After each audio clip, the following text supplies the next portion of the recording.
guys, Randy Flagg, another Shanghai YouTuber, interviewed me last year.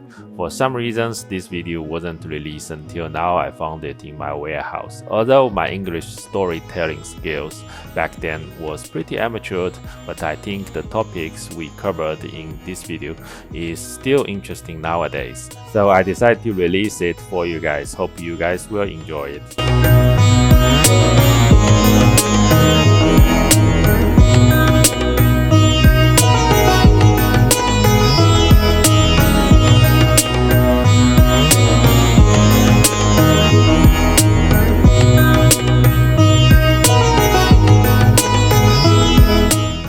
Welcome to another episode of Black and Abroad in Asia. My name is Randy Flagg. I'm your host, and today I have a very special guest. His name is Mike. Okay, so we're gonna do a very informal interview. You know how informal I am. We just talk about whatever. I even got my Pijo over there. You know, I'm gonna go get my Pijo. Pijo, you can grab your Pijo. Thank you so very much. Thank you. We had a very informal and we had a very formal interview today. And I was like, I gotta get my Pijo, and I couldn't. Anyway, this is Mike. By the way, Simon was here. Simon was here. That's why you have the empty seat. It is very hot. It's about, I don't know, about... It's 30 degrees. And it's very humid, actually, these days in Shanghai. It was like raining heavily outside when I came here. Yeah. Yeah. So who are you, Mike? I'm Mike. And who I am? Yes, I'm just a random Chinese guy. I'm recently doing YouTube things. Before I was like watching. I watched a lot of Randy's video, like back to 2016 and 15, those times. But afterwards, maybe I found your channel disappeared for some reasons. I think I deleted it at some point. Cause I was like, go to hell, YouTube. I loved like Randy shouting in front of the camera. You're like, Ratchet! For me, like at first it was like a little bit crazy, but afterwards you get used to it. Yeah, that's right. I used to get the downvotes for that. But again, who are you? Like, tell us who you are. Yes, I'm from Shanghai here. I grew up from Shanghai. And later on, after like 25 years, like I worked like several years in a national-owned company, which is don't tell the company. No, we got trolls. I wouldn't. Then I moved to Australia to do my master degree, and I stayed in Australia for 3 years. Then I came back to Shanghai. Right. Then I got some other jobs for another international company. Right. Which is a Swedish company now. So since 2016, I moved to abroad once again to Sweden. So now I'm a resident of Sweden, and this time it's because of the coronavirus. My flight was cancelled for crazy times, like 4 times, and then I decided to just stay to let this virus fade it out. Then I was thinking about go back to Sweden. Okay, so where you like staying at more? You got how long you been in Sweden? It's been 4 years. So from 2016 to now, so 4 years. I got a dumb question. What language they speak over there? Norwegian? No, they speak Swedish. My Swedish is very elementary. Okay, so you speak to everybody in English? Yes, of course. I mean, English is very useful language for myself to explore the entire planet, actually. Because without this like language skills as a Chinese, if you just like speak Mandarin, let's say, because I'm also speaking Shanghainese as my first mother tongue. But if you only speak Mandarin, when you get out of China, maybe you can go to Taiwan, you can go to Malaysia, you can go to Singapore. You wouldn't find any issues. But if you go to the Western world, to Europe or to the USA, then of course you have kids. No, not yet. Yes, I'm married, but not yet have a kid. You're gonna have kids soon, or what? Yes, we plan to have a kid soon. Okay. Yeah. So, like, you're on here for a reason, and I think it's because, like you, Simon, myself, you have other YouTubers who kind of have the same ideology. And one of my biggest questions to you is, like, aren't you like afraid? Why did you decide to do YouTube? You know, YouTube is kind of like it's in a gray area in China. So why did you decide to do a YouTube channel? Why? I mean, first I was just watching YouTube for a quite long time, several years since back. And he doesn't need the money, so it's not about money. No, I mean Okay. the YouTube. So, I mean, yeah. if you are a channel like have like let's say 10K or 20K, I mean you earn. I don't know Not how a lot. much you It's not a lot. like maybe 1,000 USD. Not even. Not even. Yeah. For me, I don't really think this is a major income of myself. So why? First, Yeah. I like those gadgets like cameras, and I watch those like travel videos. For me, it's very interesting because personally, I'm a traveler. I like to travel all around the world. Right. So I have been 30 countries now. Wow. Tell us. How many? Majority of those countries are in Europe. Uh-huh. Like I went to Japan sometimes, and I have been for all these like Scandinavia countries: Norway, Finland, Denmark, Sweden. Do you find that they are the happiest people in the world? They say they claim it on all the news. Are they the happiest people? I think so. They are quite chill people because in Australian, it's difficult to say that. I mean, I stayed in Australia for 3 years. I saw racism in eyes.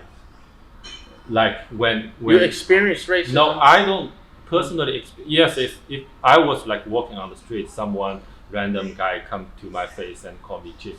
So Really? Wow. yeah. So and I had a classmate who is a Malaysian guy, and during like middle night, it's like 12 p.m. in the evening, he was trying to cross a park, and he was attacked by 3 Australian guys, and he was robbed, and he was cut, maybe not stabbed, but he was cut. Slash. Yeah, slash or whatever it is. So like the racism in Australia is, I think it's a real thing, especially to they targeting like Indian groups. You will Or Asian, like Asian. Asian, yes, Asian look Southeast like Asian. yes, but because it was like 10 years ago. I don't know the current situation in Australia. Maybe now they got like more and more Asian guys over there. Maybe the situation is flipped. I don't know. So you was in Australia for 3 years, and Then I moved back to China, to Shanghai. right. I stayed in Shanghai for another like 4 years before I went to Sweden. Okay. Yeah. So So in Sweden, I didn't personally experience like racism at all. right. I always found like nice people, especially in the work environment. Awesome people and very creative. So you say it's a very happy place. Like it's a Yes, for myself, yes. But maybe it's a little bit boring because in the winter in Sweden, you wouldn't have a lot of activities except like hobbies. But you know, winter time is really long up on the northern part of. Do they have that thing where it's no day, it's no night? It's like 30 days of night, or It's like all 60 it's days all of down. night. Yeah, it's 6 days of night. Like the sunrise in like 11 or 10 a.m. And then set down like 3 or 4 p.m. in the afternoon. Then you got like several hours, like you can see the sunlight. Other time like it's totally dark. I heard And that. it's very very cold actually. Then I heard that makes people like commit suicide or something. Yeah. A lot of depression because of the night. The only thing that you can stay at home is like play games, maybe Right. doing YouTube with video editing. So is that the reason why you started doing YouTube? Yes, because I accumulated a So- lot of video clips. So your first video on YouTube, when you start making YouTube videos? It was last year. Okay. I made a video about Copenhagen. So you was in Sweden. Yeah, I was in Sweden. Okay. So you started making videos about that, and so your first videos were of traveling. Yeah, I did. I did almost like 60 videos about traveling. I went to the Balkans. I went to Norway to see those beautiful foils. Were you speaking in English?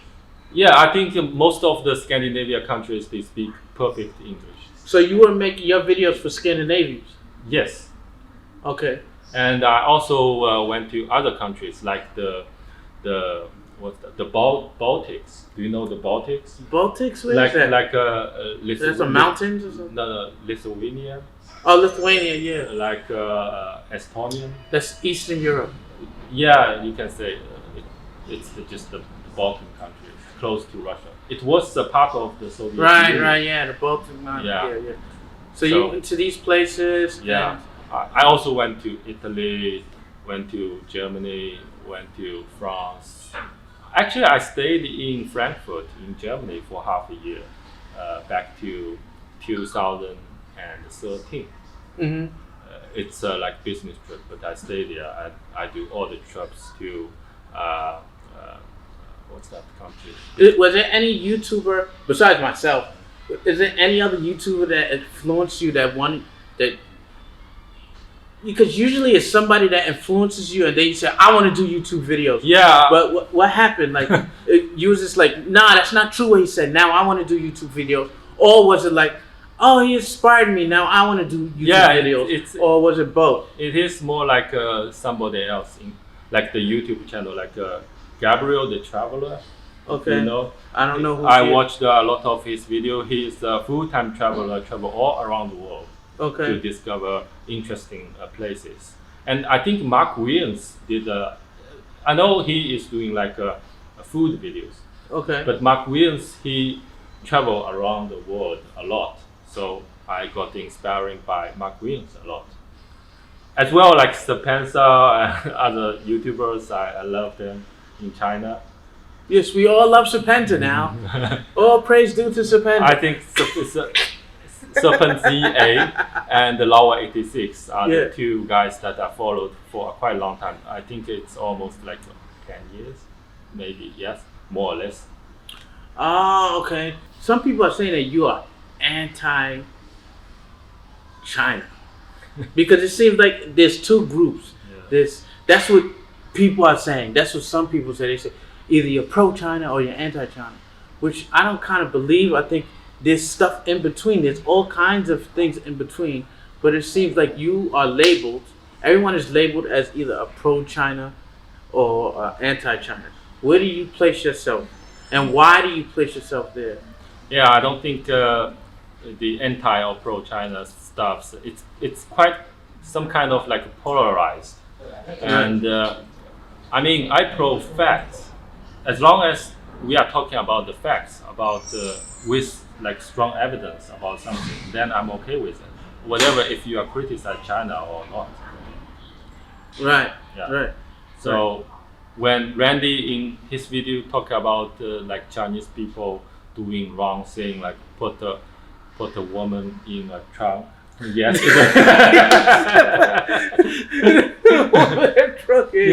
I'm okay with that. I don't feel offense if you are talking about certain things, because this is something wrong. Like you always find out these like idiots everywhere. So yeah, and I kind of feel like in that way, like if you were a YouTuber and you lived in Harlem and you were experiencing some problems in Harlem or good vlogs, things, your daily vlogs, and some of those things happen to be negative and some of the things that happen should be ratchet, and you started talking about it, I wouldn't have a problem with that. Yeah. I'd be like, yo, he in Harlem, that's what's gonna happen in Harlem. Especially if you're in the Bronx or if you're in Brooklyn and some certain things happen, you start talking about it. But here in China, you experience different things. Not a vice versa thing. It's like you got problems when you talk about China. Yeah, like I'm just telling like what I'm experiencing. Like you actually have a rapper. His name's China Mac. Actually, you know China Mac. I'll introduce you to him. He's a hip hop rapper who grew up mostly in the black neighborhoods. Okay. He have the speaking, the talking, the vernacular of black folks. Okay. But he has positive and negative experiences with black folks. But he tells you the truth. He got so many followers. It's not like I'm pro or anti. He's not like we see him as pro or anti-black. I think the problem is in China, it's a collective society. Right. Like every time you say something upon as a foreigner, I mean, inside maybe it's different between the Chinese people. Maybe it's different, but every time when a foreigner say something in negative, all the Chinese group will feel offended because they took the opinion towards to a certain people, individual, as a whole group. You know, it's reflecting to the entire group of Chinese people. So, like last time I posted a video when a foreigner take a video because you have to put your rubbishes outside in a certain spot. Right. But that guy like dropped the rubbishes just in front of your door. Right. And they walked away. Right. And that foreigner like told them you have to drag your rubbish and put it in somewhere else. Right. And then that guy get mad to the foreigner, and the Chinese guy got mad because the foreigner told him to move the rubbish to a certain spot. Right. And then the Chinese guy called police. Police, yes, 911, not 911. Here is 110. Okay, well, we'll take And you know, the claim is different. The Chinese guy said, all foreigners call us Chinese rubbishes instead of telling a truth story about what happened. See what I mean? No, explain. So when some foreigner do a criticize to the individual, that individual twisted the story. We'll call upon the collective. Yeah. To tell the policeman a foreigner is against Chinese people by calling them rubbishes. But he didn't do that. He just said throw the rubbish in. Yeah. The good thing is that foreigner speak Chinese. Very good Chinese. Yeah. And he was yelling towards the phone when that guy was calling, and he had a video to prove everything happened. But what if he didn't? What if he didn't? Then you will get a group of mobs like kick your ass or something. I mean, I've had that before, because I was. There was one time it was in actually it was in Shanghai. Yeah. And I was trying to get a taxi. Mm-hmm. And we kind of got the taxi at the same time. Mm-hmm. So it was like, it wasn't I got it first or he got it first. It was kind of like at the same time. I felt I was nearer. Okay? So I was like, oh, I'm taking this taxi. Okay. Not because I'm a foreigner, I'm better than you, that I should get this taxi. It's like, I think I got it first. Yeah, that's right. Before you. Yeah. Right? And then he turned it into a nationalistic thing. So then he opened the door, I opened the door, and I said, I'm taking this taxi. And then he started yelling very loud. Yeah. Because I wasn't yelling, I was just like, yo, I got it first. Because I believe that. And he was like yelling, he was like, and he was like, so one thing he said, this is China. You are a guest. Yeah. It is true. And so when he said that, I was like, exactly. You are the host, so let me get the taxi first. Yeah. Right? But when I said that, he got very angry. And then it was one person came next to him. He did not know anything going on. Yeah. So he asked, what happened? He's like, stand with him. He said something in Chinese I didn't understand. So he said, this is China. Then it was 3. Yeah, that's right. Then it was 4. Yeah. And before you know, it was like 6 people there, and they're all yelling at me. And I was just like, just take the taxi. You know, I told him, so I told him to take the taxi because it turned into a political event where it turned into something about nationalism. And this is like some of the type of experience that like I gotta sometimes deal with. But I want to show the brighter side of China and people that, especially Chinese people, that I get along with many Chinese. Yeah, that's right. Okay, so it's not like every Chinese is acting like this. It's impossible. Exactly. Exactly. They're not every Chinese, and not every Chinese is ratchet. I mean, usually you got those like middle-aged uncles who experience the terrible lost generation period of China. Right. Maybe. I mean, you got all kinds of cultures. In my culture too, you got like people that act ratchet. Yeah. Okay. But I think it's best that we come together as a culture. I think black folks and Chinese folks have a lot in common. Yeah, that's right. You know, we are both minorities. Yeah. You know, we are both in a system. At least when we go abroad, because you go abroad most of the time, right? Yeah. As long as you go abroad, then you have to find out like the nationalism is some kind of things that stop you to acting as normal abroad, because if you go to abroad, you are a minority instead of back home you are the majority. Right. And then you have to understand the rest, or you have to understand the country that you get into, and try to maintain a good relationship with them. Right. But I'm still thinking you have to, based on the facts that what you see and what you do. But to embrace the cultural difference is a thing that everyone should do. I mean. So what do you talk about these days on your channel? Like, can you tell me your last two videos? The last two videos is about the IKEA girl. Tell me about what happened with that IKEA girl.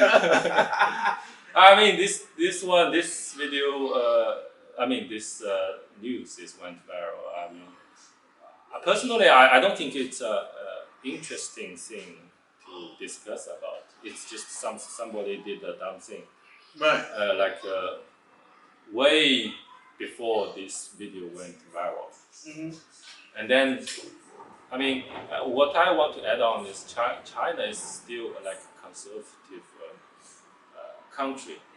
When every time this kind of things happen towards to a girl, then the situation. I think it's pretty normal. Like in Western society, I don't think it goes. It's not normal. I mean, you can do it without the blaming, but if it's exposed in the public, then Okay, that's what I mean. I mean, like we're kind of used to this type of thing enough where it doesn't get reported.